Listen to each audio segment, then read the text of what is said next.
Good evening and welcome to Tucker Carlson Tonight. What exactly happened in yesterday's midterm elections? Well, we wish you could tell you with some precision. That's our job.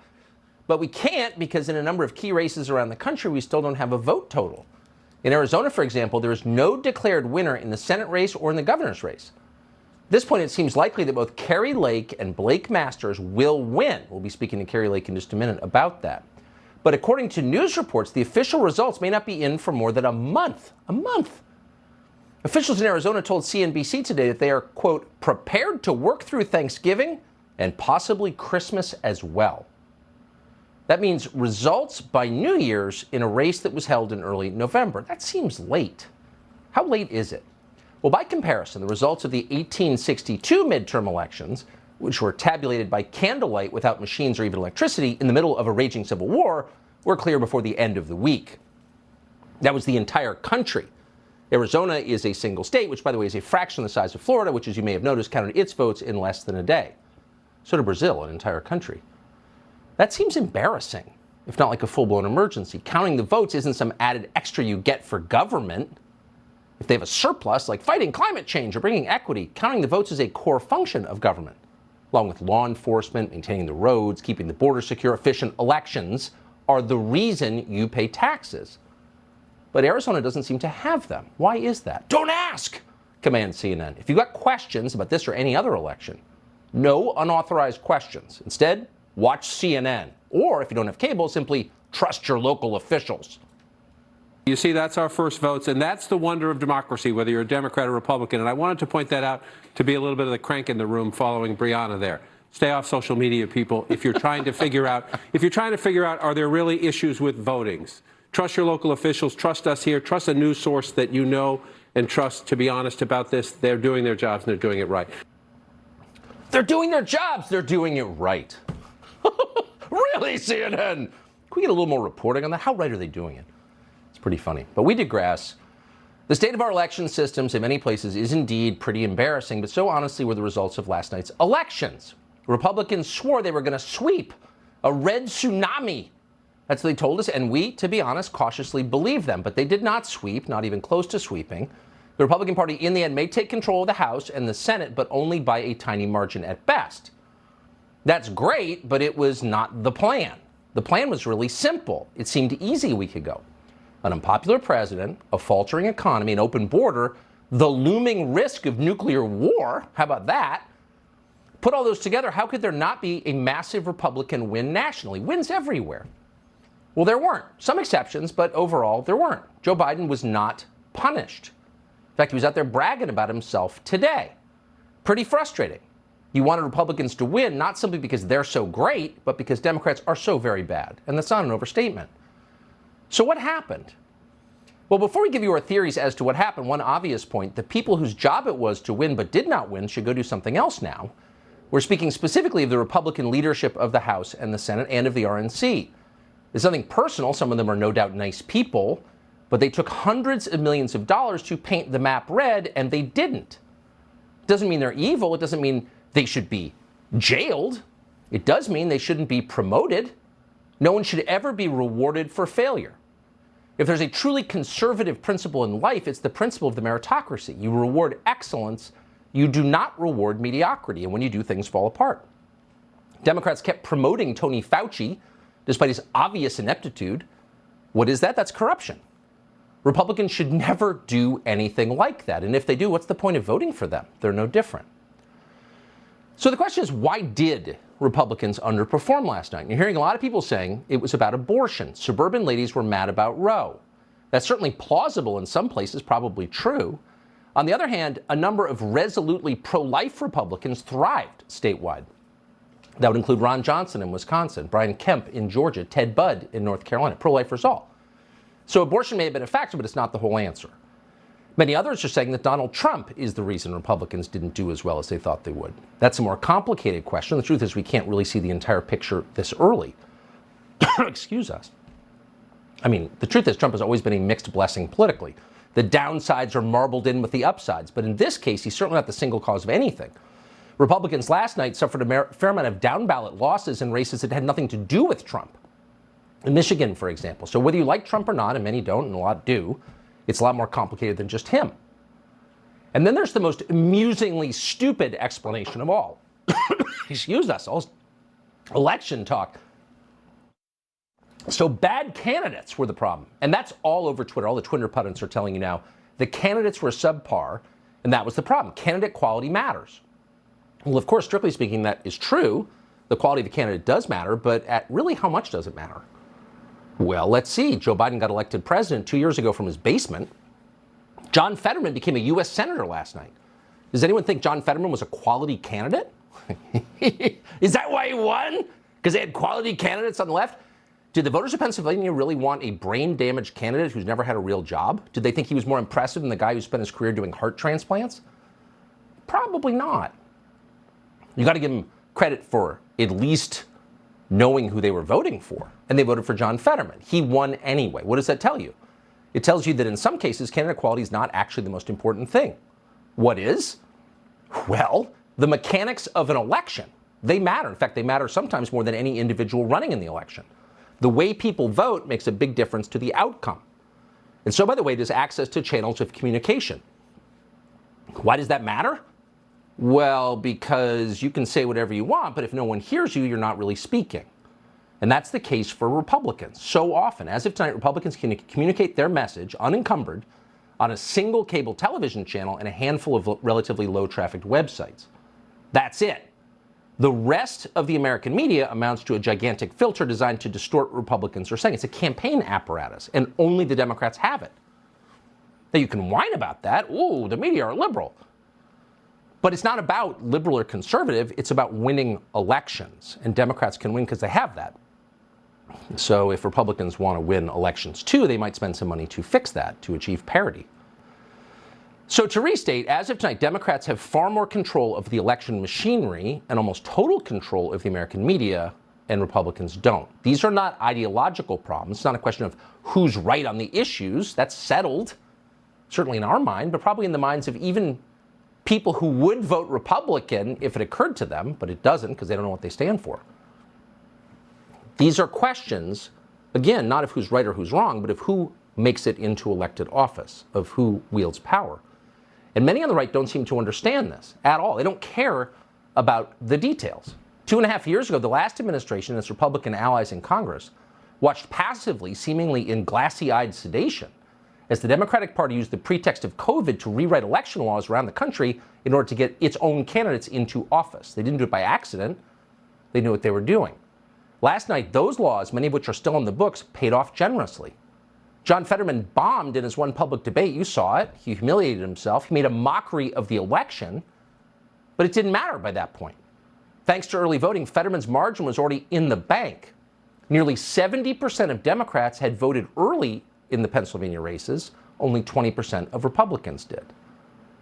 So, okay, it's over, but it doesn't need to be repeated. These are fixable problems. You can get your message out. You can force the other side, if you try hard enough, to agree on fair election rules. But you can't do any of that unless you acknowledge these problems exist. So those are probably the real problems. But enough of the depressing recap. There were bright spots last night. There were, as dispirited as you may have been, and we think it's important to enjoy them always. The good news is worth savoring. So the first piece of good news is actually the flip side of the worst piece of news, which is that John Fetterman won in Pennsylvania. And not only did John Fetterman win, but he won without speaking a single coherent sentence for the entire campaign. Now, you may have been appalled by that, but in some sense, it's an achievement. John Fetterman, in winning, shattered the thickest of all glass ceilings, which for centuries has prevented the unapologetically brain damage from winning statewide election. So John Fetterman is not just a U.S. Senator now, he's a pioneer. And there's nothing the Democratic Party loves, reveres, and elevates more quickly than a pioneer. Take a look at the White House press secretary. So the question is, given his awe-inspiring achievement, how can John Fetterman not be the frontrunner for the Democratic nomination in 2024? We can't control that. We're going to let him and Kamala fight it out. But in the meantime, expect a huge amount of uncomfortable entertainment value from Senator John Fetterman. Savor every moment. So the second piece of good news for Republicans that they really should celebrate, because it's great, sometime watching your enemies get vanquished is a virtue in itself. The DHCCC Congressional Chairman Sean Patrick Maloney lost. Probably the oiliest, slipperiest, and by far not the stupidest member of Congress on the Democratic side. Maloney lost to a man called Michael Lawler in a race that nobody thought a Republican could ever win. In a moment, we'll speak to Lawler and ask how he did it. But it seems like Lawler won for a couple of reasons.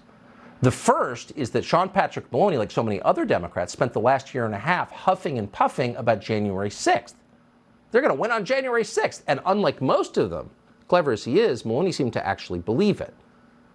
He's the one who claimed that Officer Brian Sicknick was, quote, killed on January 6th. Last night, after his defeat, Maloney once again invoked, can you guess it? January 6th. A short while ago, I spoke to my opponent, Michael Lawler, and congratulated him on a good win. We hope the high watermark of some of the anger and the division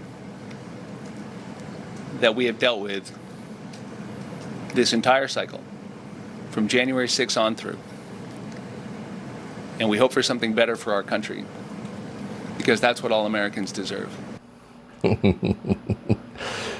We mentioned he was clever. So what seemed like a gracious concession, and we're all in need of those on both sides, was in fact another attack on January 6th, the insurrection. What's interesting is that Maloney's district is fairly upscale. It includes the north suburbs of New York City. It went for Biden by 5 points just a couple of years ago, and that support collapsed last night.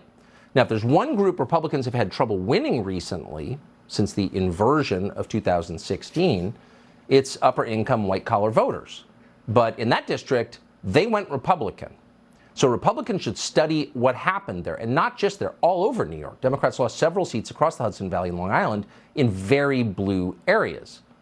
And that means that Democrats, this is their base, upscale suburban voters, Democrats are more vulnerable than they believe they are. And again, Republicans should study how exactly that happened. One race that will be studied for quite a long time and enjoyed for at least 6 years is what happened in Ohio last night. Republicans in Ohio stunned the Democratic Party. Now, they'll tell you, oh, it was a Republican state. But even by the standards of a so-called Republican state, Republicans dominated in Ohio last night. No Democrat came within 10 points of any Republican in races for executive positions or Supreme Court races. Now, in the now famous race for Senate in Ohio, Democrats spent tens of millions of dollars more than the winner did. That would be J.D. Vance. But J.D. Vance won. And not only did he won as a decent person, and that's rare in any legislative body, and he won on the right message. Watch this. Now the people of Ohio have given us a job. And what we need to do over the next couple of years, over the next 6 years, for the full length of this Senate term, whoever's in the majority, whatever the president looks like, we have a very simple job to do. It's to go to work every single day and fight for the people of Ohio, fight for our workers.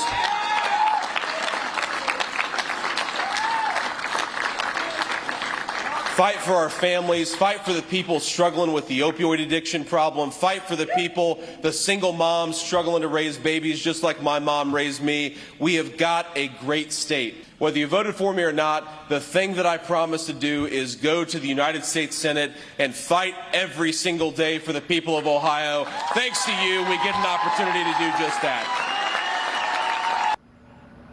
So we've lost more than 100,000 Americans in the last year, mostly young people, from drug abuse. That's just the last year. Many hundreds of thousands over the past 5 years. And yet, when was the last time you saw someone mention it in a victory speech? I will fight for them, their families, the people left behind from this epidemic, from China through Mexico, destroying huge parts of America. J.D. Vance said that, and he clearly means it. And he won by a lot, despite being outspent by a lot. So that is really good news. Almost as good, we will not see for quite some time the likes of Beto O'Rourke and Stacey Abrams again, because they lost yet again. How many offices have these two run for? How much money have Democratic voters or donors spent to get them elected? A lot. Hundreds of millions of dollars. And both are unemployed. Because it doesn't matter how much you spend on the advertising campaign for the dog food. If the dogs don't like it, they won't eat it. That's an old saying from political consultants, and in this case, it is true. Beto O'Rourke and Stacey Abrams rejected thoroughly in favor of people who are not professional politicians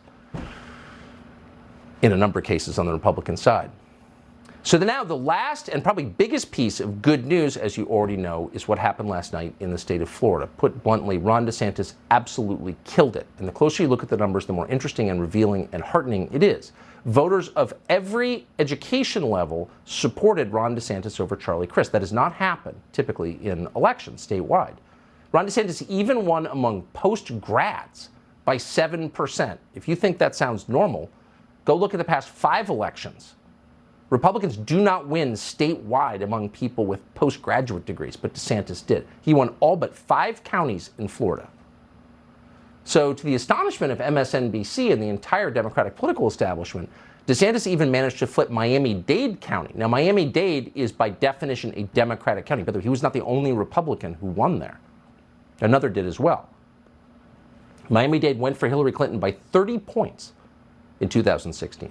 Listen to the audible gasps at MSNBC as they realized the Hispanic voters had betrayed their explicit instructions. I'm told we just got Miami-Dade. This is a big one in Florida. Let's take a look at, okay, so let's put this in some perspective. Miami-Dade County has 2.75 million people. In 2016, this was a Democratic county by 30 points. Hillary Clinton won this county by 30 points. Miami-Dade is 70% Hispanic. And look at this.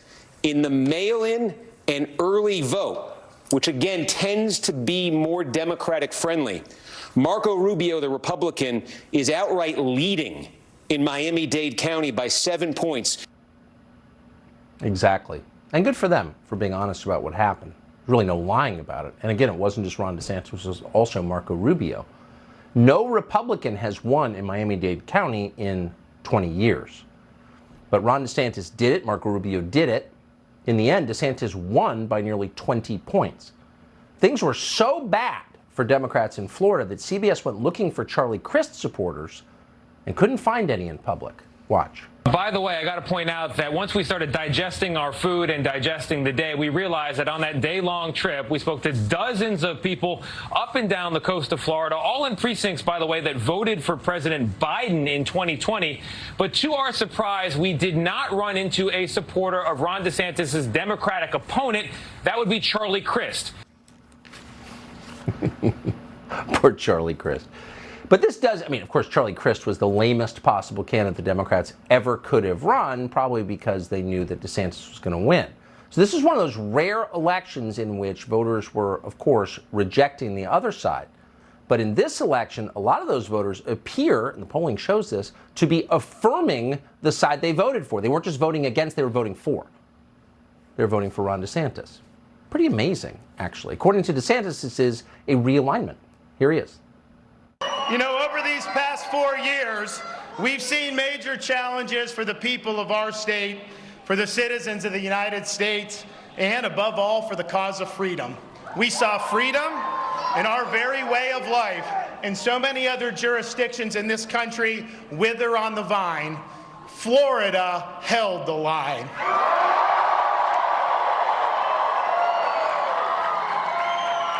We chose facts over fear. We chose education over indoctrination. We chose law and order over rioting and disorder. Thanks to the overwhelming support of the people of Florida, we not only won election, we have rewritten the political map. So, as disappointed as you may have been by the results last night, what happened in Florida is legitimately a big deal. It'll probably be a while before we know exactly what it means, but we know for certain that it was out of the ordinary, unexpected, and profound. And as we told you a minute ago, the other thing that happened that was kind of great and that we're enjoying is that the guy in charge of getting Democrats elected to Congress himself lost. His name is Sean Patrick Maloney. He represented the Hudson Valley. He was beaten by Mike Lawler, who's now the congressman-elect, and he joins us tonight. Congressman-elect, thanks so much for coming on. How'd you do this? Thanks for having me, Tucker. Well, look, Democrats control everything in Washington, Albany, and New York City for the first time in our nation's history. and they have created an absolute mess. A 41-year record high on inflation, surging crime, skyrocketing energy costs, and a porous southern border, with not only a massive inflow of illegal immigration, but drugs coming into our communities, killing 300 Americans a day. And voters in New York were fed up, and they had enough. They wanted to restore balance and common sense to every level of government. We've picked up 4 congressional seats in New York, and we are going to have 11 of New York's 26 members as Republicans come January. And that is historic. And I think in my district especially, you know, Sean Patrick Maloney was, as chair of the DCCC, sent a memo to state Democrats back in January of this year demanding that they gerrymander New York's congressional maps and knock Republicans down to 3 seats. Well, they did it, and then the courts intervened. A Democrat-appointed Court of Appeals threw out the maps, called it gerrymandered and unconstitutional, and appointed a special master. And we got a fair map. And when I looked at the map, I knew I could win the seat. 42% of it is Rockland County, where I'm born and raised. I've lived my entire life. My family has been here over 100 years. We won Rockland by 10 points, and that's why I defeated Sean Patrick Maloney yesterday. It's just we're savoring the irony. You know, probably not enough victories to celebrate, but the ones that came through are worth celebrating. And this one is especially amazing because this is the guy in charge of getting Democrats elected to Congress. Do you think he saw it coming? No, not really, because he was gallivanting across the globe to Paris and Geneva and London just a month ago, raising money for Nancy Pelosi. And it wasn't until about 2 weeks ago that he realized he had a problem when he had to call in Bill Clinton to come campaign. He asked Hillary Clinton to send an email, and not the 30,000 that she deleted. But he also asked Jill Biden to come in and do a fundraiser for her just last week. You know, this district is home to the Clintons and George Soros. And the fact that they now have a Republican congressman speaks volumes to where the electorate is. It's pretty great. It really is. And we're going to celebrate. Congressman-elect Mike Lawler of Rockland County, New York. Thank you so much. Thank you, Tucker. So we told you the counting is still underway in Maricopa County, Arizona, where about 63% of the state's entire population lives. Apparently new results about to come in. You're seeing it on your screen right there. The final results of 2 of the most closely watched races in the country. Kari Lake for governor, Blake Masters for Senate. What exactly is going on with these races? Well, a live report from the RNC attorney on the ground, and also Kari Lake herself, joins us straight ahead. Plus, for all the focus on the elections, this story has been missed by many. Another hurricane on its way to the United States, probably worse than a lot of people expected it to be. Hate to tell you that, but it's coming very soon. A full report straight ahead.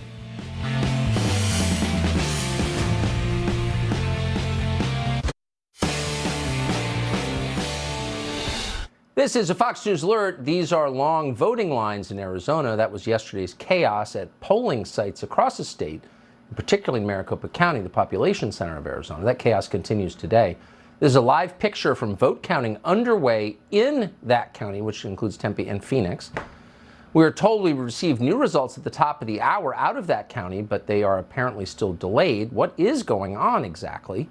Harmeet Dillon is the chairwoman of the Republican National Lawyers Association. She's in Phoenix tonight, where legal challenges may soon be underway. She joins us now. Harmeet, great to see you. What is the latest in these 2 races? Well, the latest, Tucker, is that the Maricopa County party is like way behind. The county is way behind in counting these votes. And one of the reasons here is that they switched a couple of years ago to what's called a vote center model.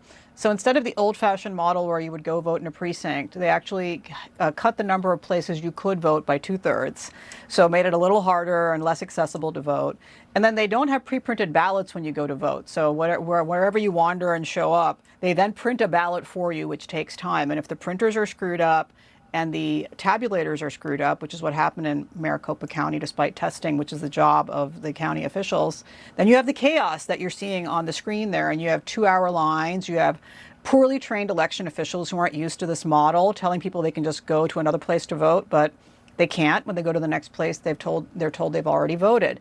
This disenfranchised voters yesterday, and we went to court with the two campaigns and the RNC to go and try to get a judge to keep the Maricopa County voting places open longer. The judge rejected this, and so people were disenfranchised by this chaos. And so there's a lot of things that when Kari Lake becomes the governor of Arizona, she needs to do to convene a legislative session to make several changes, I believe, to Arizona law so that this never happens again and that people can have confidence in the outcome of the elections here. We still have a third of the ballots that haven't been counted. I mean, compare and contrast that with Florida, where they had results very quickly. And that's as a result of all this experimentation and other shenanigans that are going on, like Mark Zuckerberg's organizations still giving in-kind contributions to the recorders' offices in Arizona, even though Zuckerbucks have been banned.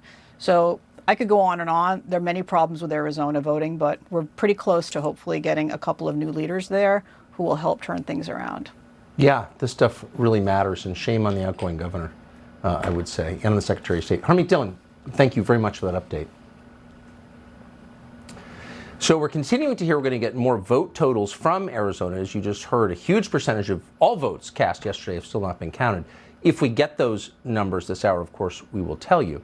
We're going to go to Kari Lake, who is running for the governor of Arizona, one of the most watched races in the country. She joins us tonight. Kari Lake, thanks so much for coming on. Where do you think you are in this? Well, I feel 100% certain I'm going to win. The question is, how big will that win be? Can you believe this, Tucker? We still have 650,000 votes that have not been counted. And guess who these voters are? They're the people who showed up on Election Day. Right. They're the people. 205,000 of them are people who brought their mail-in ballots to the polls on Election Day because they don't trust the mail and they don't trust the drop boxes. So guess who those voters are? There are voters. And we're only down by a few thousand votes right now. When those votes come in, I think we're going to see a lot of liberal minds kind of blowing up. This seems, I mean, I'm not alleging a crime, but broadly speaking, it's just criminal to screw it up this badly. Like, did anyone know this was going to happen? Are you confident that it's on the level? It's just so outrageous. What is this? I'm not shocked at all. I mean, they've been calling me an election denier. I've been sounding the alarm on 2020 November 3rd election, which was disastrous. And we had problems in the August 2nd primary as well. And now we have the same problems. They have all this time to get this figured out. And you know where the main problems are? 20% of those machines went down, the tabulator machines. And I noticed they were primarily in Republican areas of town, Arcadia, Anthem, a lot of different areas. It was really a shame. We ended up voting in a very liberal part of town because we can choose which vote center to go to. And they said they'd had no problems. The bigger issue is we can't keep having this problem. This is what I've been trying to say. I want all Democrats, Independents, and Republicans to trust in the system. And when I win, and trust me, we will win this, this is going to be top of my agenda.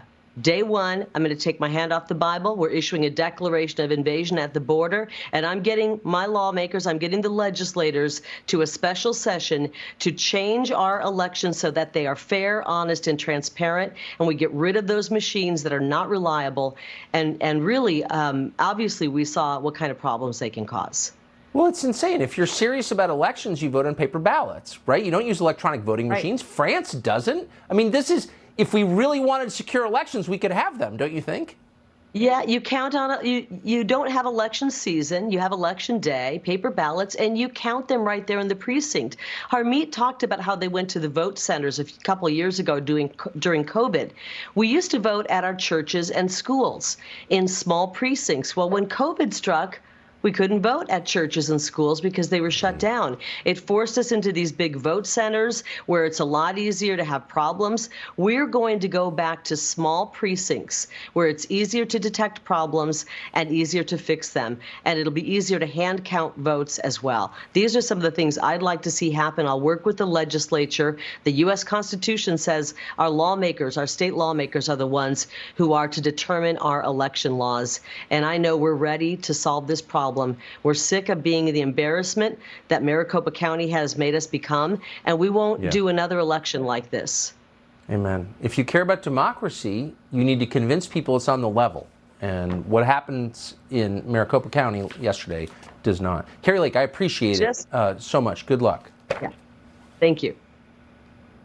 So as we told you at the outset, Florida is a lot bigger than Arizona, but they were somehow able to count their ballots in a day. The results were crystal clear. It was an overwhelming victory for the Republican Party, for Ron DeSantis in particular. Why is that? We're going to hear from the Florida governor straight ahead.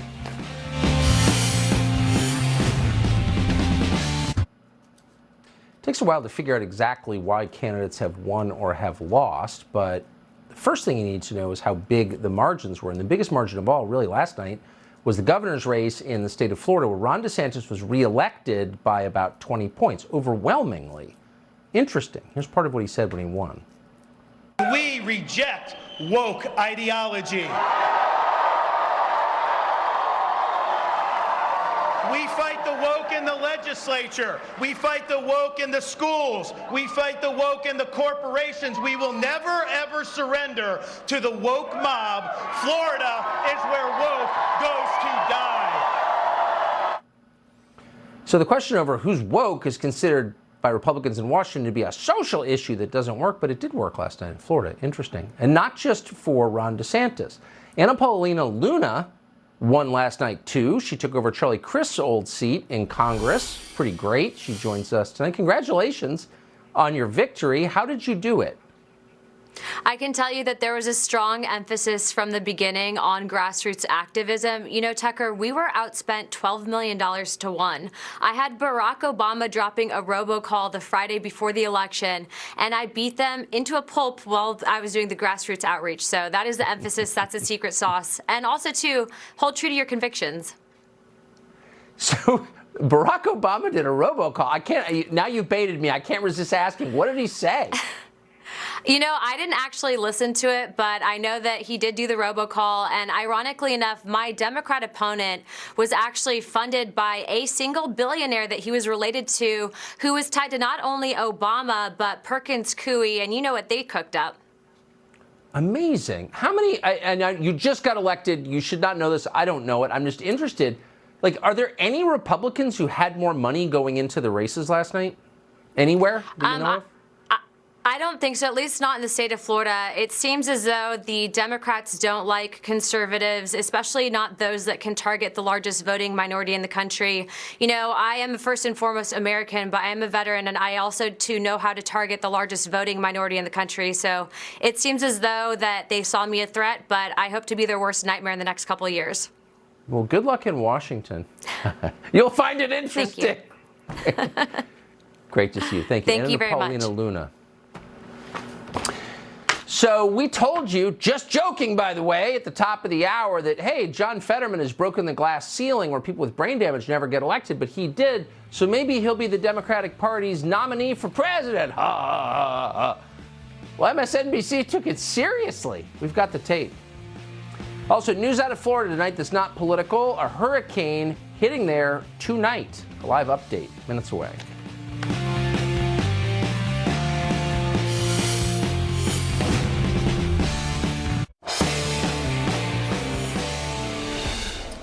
We opened this show by trying to look at the bright side of last night, and we joked, entirely joking, of course, that John Fetterman may be the Democratic nominee next time. I mean, he's kind of out of it, but he's not as out of it as the guy who currently holds the job.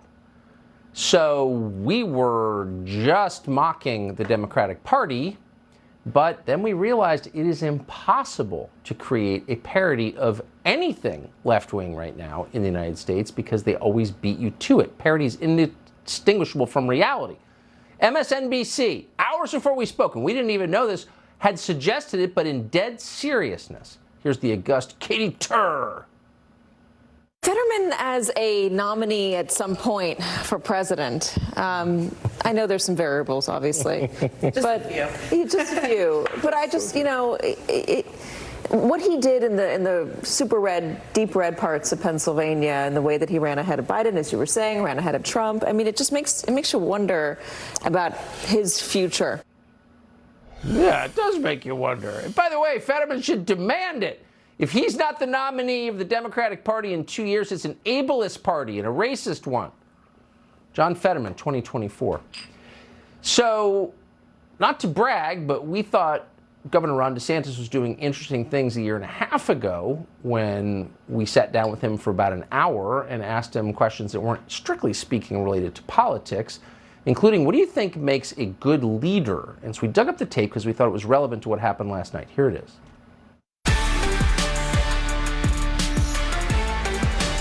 I think leadership matters, and willingness to take decisive, strong action without being worried about your own shadow really makes a difference. I'll talk about the first part of my term, and then more recently with COVID. When I became governor, I fired Scott Israel, the sheriff of Broward County, who had mishandled the Parkland massacre a year before. I fired Susan Booker, the Palm Beach County supervisor of elections, who had botched a number of elections, and then also got Brenda Snipes from Broward County to resign.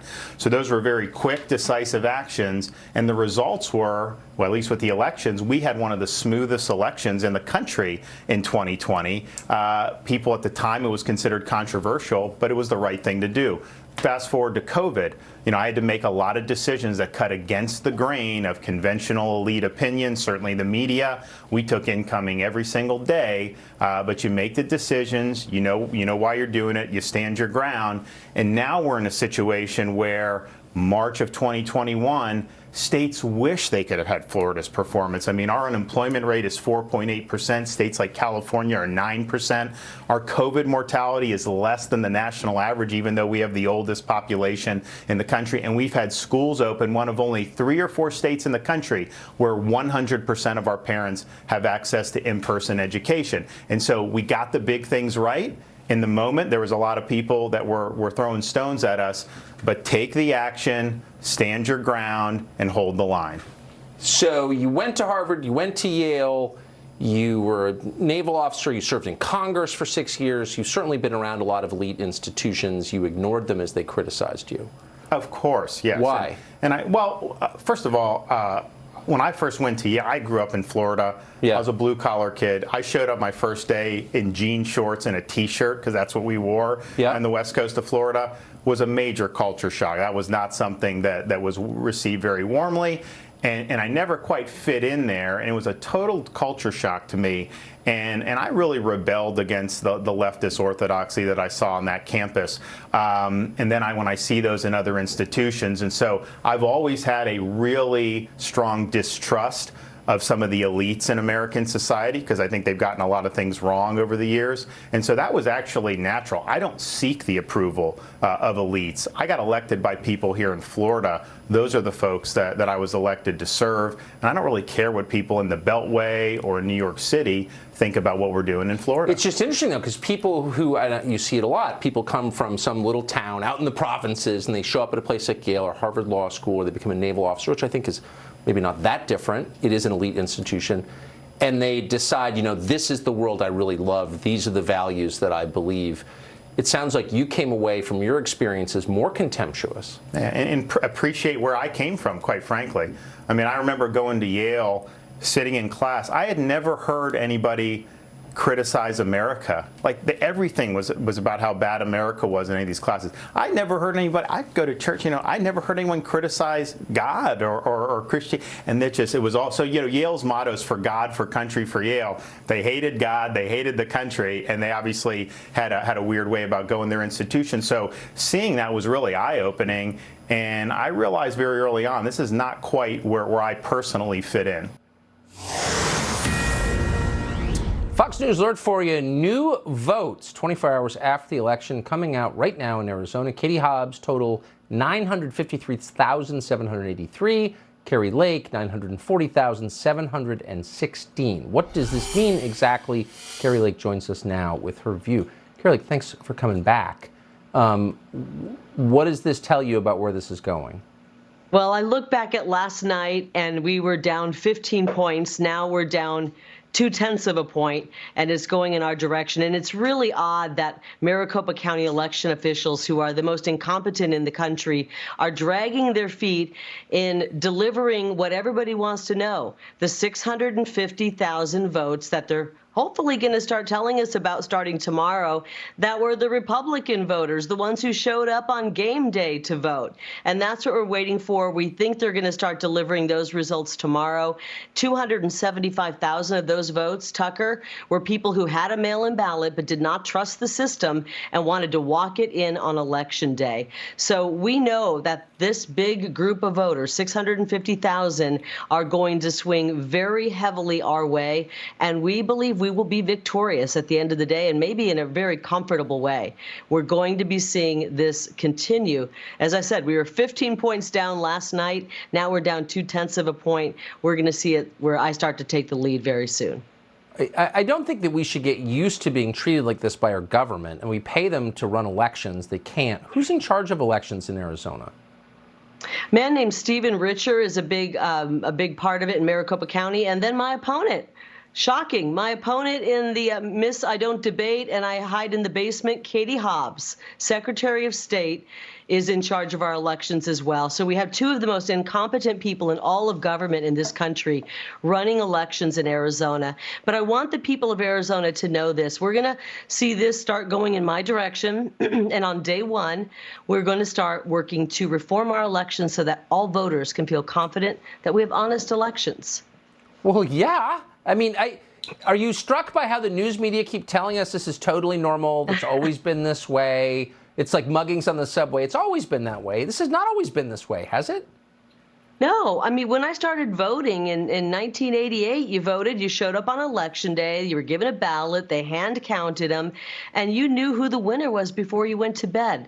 I remember the first election, I mean, I've been covering elections since the 90s as a journalist in my old job, and I remember in 2000 when that election went all night and it was disputed between Gore and Bush, that was kind of the start of when we started seeing a lot more disputes and distrust in elections. This is not rocket science, Tucker. We can go back to the way we used to do it, which worked. It's a shame that my homeowners association election is far more secure and accurate than the elections we seem to have here in Arizona. And we're going to change that. And this is one of the reasons people are voting for me, and one of the reasons that I will win is the voters in Arizona are tired of shoddy elections that are run by imbeciles.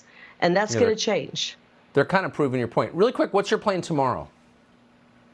Well, we're going to wait for the votes to come in, and we think they're going to starting to go heavily our way, and we'll see what happens from there. We do feel very confident. I have 100% confidence that we win this. So I am sleeping well. We know how things work in Maricopa County. They drag their feet, and we will wait. God did not, decide that this was going to be an easy route. When you are trying to work through corruption at high levels and incompetence at high levels, you got to dig through and get to the other side of that. And when we get to the other side of this and win, that's when we will start to make sure we root out all corruption in our government and all incompetence. We don't want incompetent people in our government anymore. Well, you certainly have them. Carrie Lake, great to see you tonight. Good luck. Thanks, Tucker. Back to Fox News Alert. A major hurricane is amazingly about to hit the state of Florida again. Our Fox Weather hurricane specialist Brian Norcross joins us right now. Brian, when is this coming and what will it be like? It's coming tonight, Tucker, and the big thing about this storm is not the intensity so much. It's the size of it. It's the scope of it. Take a look here. Here's the center of it now. It's when that comes ashore, yes, there are going to be strong winds and so forth, but this big band here is already coming ashore with strong winds that can take out power and so forth. And then when we look at the wider view, we have these relentless winds pushing the water, the ocean water up against the coast. We have flooding all up and down the Florida coast right now. It's undermined homes along the coast, and that's going to continue to be the situation through the night. National Hurricane Center makes this big yellow bubble to say, where are the disruptive winds? Well, and then we have the strongest winds right here in the orange. Watch as it comes ashore here tonight. So about 1 o'clock in the morning, we expect the peak winds right at the coast. It's called the Treasure Coast up to Melbourne, just south of Cape Canaveral. That's where the biggest push of water is going to be. But but the water is going to be piled against all of the Florida coast. And then tomorrow it continues as those strong winds cover the entire northern half of the state during the day. And then finally, by late in the day, things start to let up and the system moves up the East Coast. Heavy rain all the way up to New England over the weekend. Tucker? All the way up to New England. Brian Norcross for us, Fox Weather Hurricane Specialist. Great to see you. Thanks for that. We've got continuous coverage of what is being called Hurricane Nicole. You can get it on the Fox Weather app and stream Fox Weather 24/7. We're at a time, obviously, a lot going on in the world, and we will keep you up to date on it as it unfolds. Pretty amazing moment to be watching. Thanks for joining us tonight. We really appreciate it. We will see you tomorrow night at 8 p.m., but in the meantime, great Sean Hannity takes over from here. All right, Tucker. By the way, sometime in 3 months from now, you might get the results from Arizona and Nevada. If you wait long enough, it's coming. It's coming. Don't worry. Anyway, thank you, Tucker. Welcome to